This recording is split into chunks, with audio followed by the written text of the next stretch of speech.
تھوڑا سا بچوں کے لیے ایک آسان الفاظ میں اور بہت ہی جامع انداز میں تھوڑا سا تصوف پہ روشنی ڈالیے گا ضرور. بچے تو تصوف کا تلفظ بھی ادا نہیں کر سکیں. تصوف کی بہت ساری تعریفات، ڈیفینیشنز یہ بزرگوں نے لکھی ہیں، بہت ساری. میں کہوں تو شاید سینکڑوں.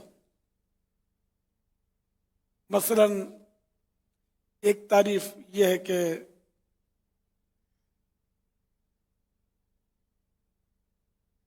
ہاتھ خالی، دل کی خوشی کا نام تصوف ہے. اب ہم جن کو آج کل وہ اتنی داڑھی والے ہوتے ہیں، جو چادر رکھتے ہیں، صوفی صاحب بولتے ہیں.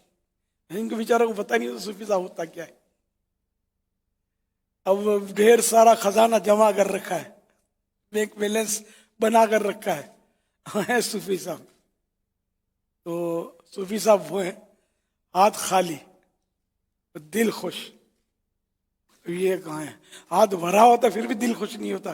حل میں مزید کا بورڈ لگا ہوتا ہے کہ اور ملے اور ملے اور ملے. اللہ کریم حقیقی تصوف عطا فرما ہمیں اور حقیقی صوفیوں کی محبت نصیب کرے. غوث پاک صوفی تھے، میرے مرشد غوث پاک صوفی ہی نہیں تھے، سید الاصفیاء تھے، صوفیوں کے بھی سردار. صلو علی الحبیب صلی اللہ علی محمد.